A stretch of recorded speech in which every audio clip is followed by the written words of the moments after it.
자, 오늘은 또 귀한 손님 한 분을 모셨습니다. 작년에 북쪽에서 남쪽으로 내려온 준수한 청년인데요. 정시우 씨. 네. 저희 간단하게 본인이 자기 소개를 좀 시청자분들께 좀 해주시겠습니까? 저는 평양에서 26년을 살다가 2017년에 한국으로 오게 되었습니다. 작년에 재작년이죠, 그러니까 이제. 네, 이제 재작년이 됐네요. 평양 출신의 탈북자는 많지 않죠? 네, 아무래도 서수에 있는 밖에 안 되죠. 대체적으로 한북도 출신이나 양양도 출신은 많은데 평양 출신은 좀 힘들죠. 그렇습니다. 저희가 듣기로도 그리고 또 주변을 통해서 이제 이래저래 소개를 받기로도 평양 출신의 이제 탈북민은 그렇게 많지가 않습니다. 뭐 여러 가지 정치적인 또 사회 경제적인 이유가 또 있을 텐데요.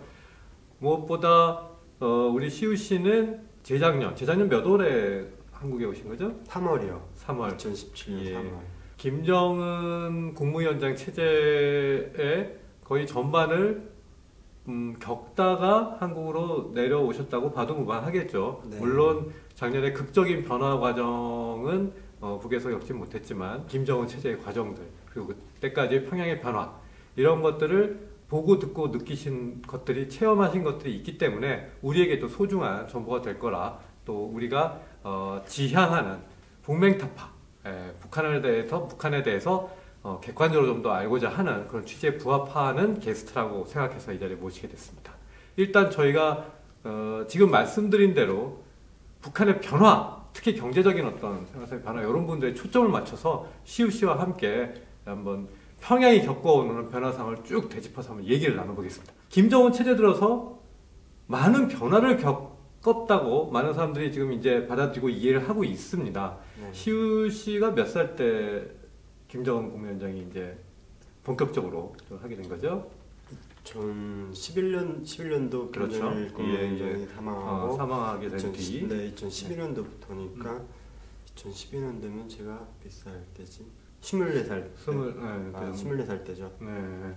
자, 시우 씨는 22살. 22살이 맞는 것 같습니다. 네. 산수가 좀 약하시네요. 이 대학 공부를 이제 하셔야 되는데 조금 걱정됩니다. 자, 사회생활을 하셨었죠? 북쪽에서. 네, 사회생활도 어느 정도는 해봤죠. 예. 탁구장을 경영했다고 네. 들었습니다. 군대는 못 나가고 예. 철도 들어갔다가 거기서 좀 이렇게 북한의 철도는 가족주의가 심해가지고 좀 발전하기가 좀 힘들어요. 이해를 하나하나씩 돕기 위해서 군대는 되게 평양시 분들은 가지 않나요? 어떻게 해서? 아, 네. 평양시 떠나가지고 북한 전체적으로 군대 나가는 건 의무제인데요. 예. 제가 어머니가 먼저 한국으로 오시는 통에 그게 좀 문건상에 걸려가지고. 아, 그렇군요. 예. 네. 여기 시우 씨의 개인사하고 뭐 추후에 또 얘기를 나눌 수 있겠지만 시우 씨의 어머님이 먼저 탈북을 하신 사례입니다. 자, 그런 부분 때문에 그러면은 군에는 갈 수 없는 약간 네. 뭐 특수 처분을 좀 받으셨다고 할 수 있는 부분이네요. 그 부분은. 그렇죠. 예. 자, 어찌됐든 그래서 평양에서 어떤 생계나 이런 것들을 위해서 그러면 개인 사업을 하셨다고 네. 볼 수 있는 거네요. 고등학교를 졸업하고 바로. 네. 탁구장은 언제부터 그러면은 하시게 된 거예요? 제가 처음에 사회 나왔을 때는 좀 집안이 풍족하게 살지 않으니까 뭐 이렇게 경제에 대해서 신경도 안 썼고 뭐 그냥 부모들이 다 해줬으니까 그렇게 살아왔죠.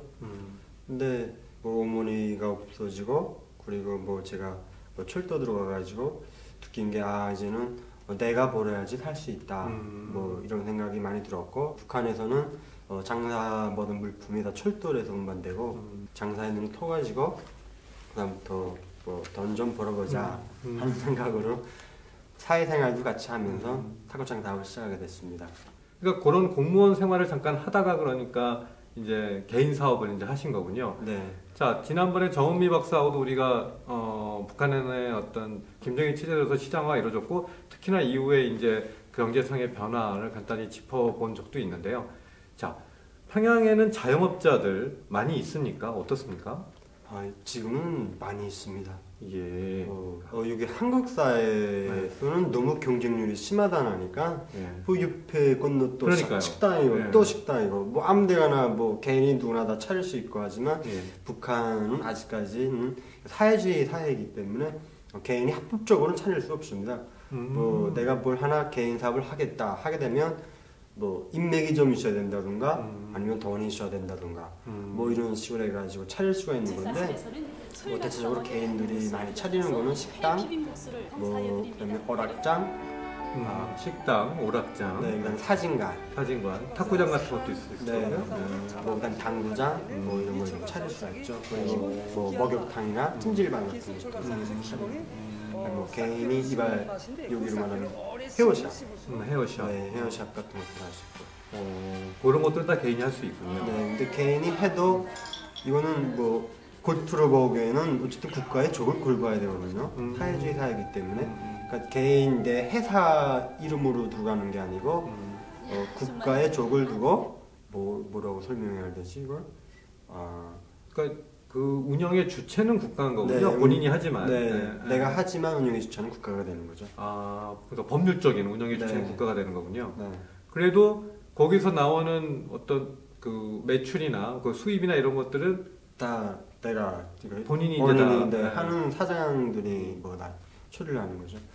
투자한 만큼 이제 본인이 책임지고 이렇게 하는 네. 그런 부분에서는 지금 여기서 뭐 식당을 경영하나 이런 것들과 큰 차이는 없다라고 네. 이해를 하면 되나요? 네. 예, 그런 부분들을 우리 남측에서는 사실 잘 익숙치 않고 잘 모르는 부분들이에요.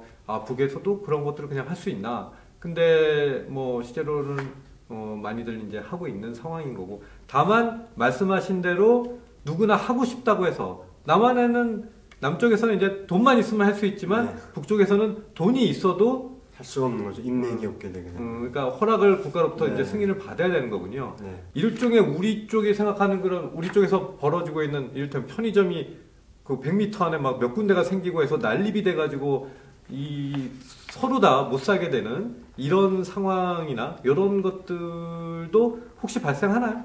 아니요, 그런 건 아직까지는 발생하지 않고 그냥 흔히 식당들이 경쟁을 많이 하거든요. 예. 만약 뭐 앞에 있는 식당이 잘 된다, 손님들이 많고 하게 되면 그 똑같은 메뉴, 똑같은 그 메뉴를 가지고 앞에다 식당을 더 싼 가격으로 차리는 경우도 있어요. 뭐 그런 경우에는 뭐 서로 식당 간의 경쟁인데 식당 노래방까지 딸려 있는 이런 식당 하나 차리게 되면 뭐 대대손손 먹고 살 수 있죠. 근데 그렇게 해서 돈을 좀 버는 케이스도 있나요?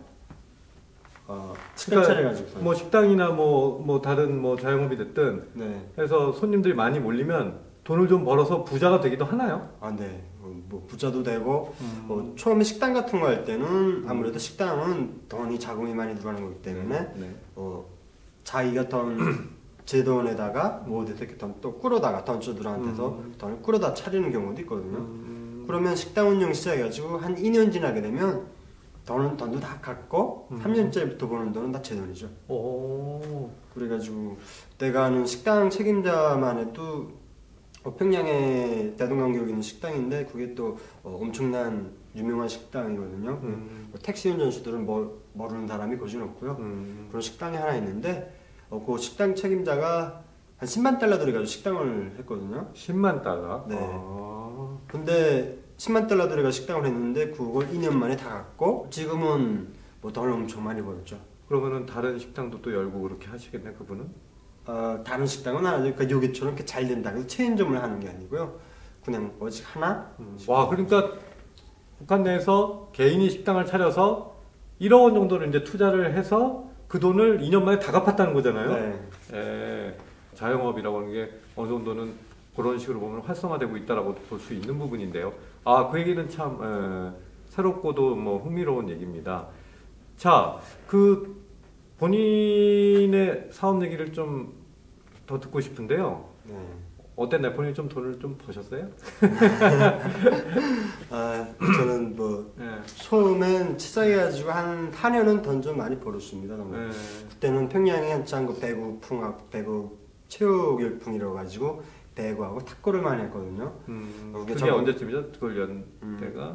그게 한창 열풍 2010년도부터인가 2010년부터. 네. 김정일 시대 때 그러니까 탁구장을 차리신 거구나. 네. 그렇죠? 예. 그래가지고 그때 돈 좀 많이 벌었죠. 그리고 좀 탁구장도 좀 크게 활성화시켰고 근데 돈은 많이 버는데 그 대신 나가는 게 더 많죠. 뭐 어차피 뭐 상관들한테도 뇌물을 좀 줘야 되고. 뇌물 뭐라고 불러요 거기? 거기서는 숙제비, 그러니까 숙제비라고 말하든가 아니면 입금, 한 달 입금. 입금이란 어떤 명목입니까? 내가 이 탁구장을 할 수 있는 허락을 내줬다는. 자리세. 네, 자리세하고 네. 내가 건물을 빌려 임대해서 쓰는 거 아닙니까? 그거 국가에 내야지 왜 그 담당 관리들한테 주나요? 북한 국가에서 원래 이런 걸 개인들 하는 걸 승인해주고, 자 너네가 벌게 되게 되면 5만큼씩 국가에 바쳐라 이렇게 하게 되면 차라리 국가가 돈을 벌겠는데, 북한은 그렇게 하는 것이 아니고 기관 기업으로서 여기로 말하게 되면 뭐 회사 사장님들이나 뭐 이런 사람들한테 승인을 받고 거기서 버는 돈에서 얼마를 그 사장들한테 바치는 식으로 용업을 하거든요. 그러니까 뭐 북한에서 흔히 중간 기급이 돈을 많이 버는 거죠. 간부를 해도. 그렇군요. 그런 부분들이 앞서서 우리 프로에도 뭐 앞서 소개한 정 박사도 그런 소개를 했는데, 노동신문에 보면 이제 부정부패 척결이나 이런 것들이 요새 많이 강조가 되고 있다라고 하는 얘기를 그런 기사를 이제 소개한 적이 있습니다. 그러한 어떤 그 지역을 관리하는 그런 관리들이나 이런 분들이 그런 식으로 이제 자영업자들한테 어떤 자리세나 이런 것들을 좀 어떤 분은 좀 많이 요구하기도 하고 이런 분들이 있는 거죠. 네. 그런 거는 부정부패한 단면이라고도 볼 수 있는 거네요.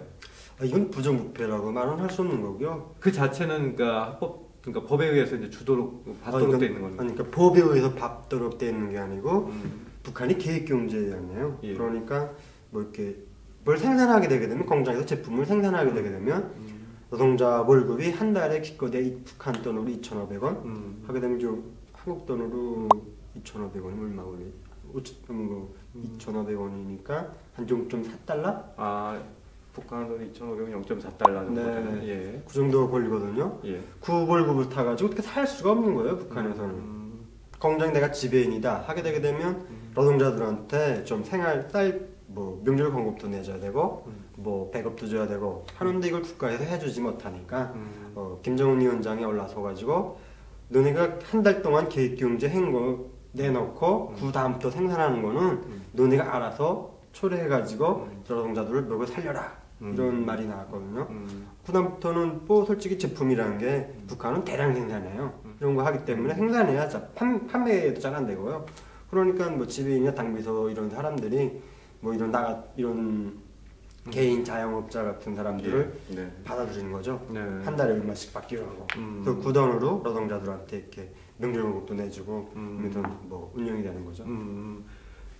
그런 부분들을 보면 뭐 부정부패라고 하는 것과 직접적으로 연관되는 거는 뭐 아니라는 또 말씀을 하셨지만, 어쨌든 약간의 그러한 그 돈이 돌고 도는 이런 상황들이 이제 생겨나는 거는 일종의 시장화가 평양에서도 상당히 이제 자리를 잡고 그 어떤 그런 것들을 뭐 박제에 따라서 또 다르게 볼 수도 있지만, 뭐 자본주의의 맹아, 일종의 그런 부분들, 자본 축적이 일어난다라고 볼 수 있는 그런 여지들이 또 있는 것 같아요. 많이 활력을 갖고 변화하고 있다라고 하는 것만은 좀 분명해 보이네요. 네. 네.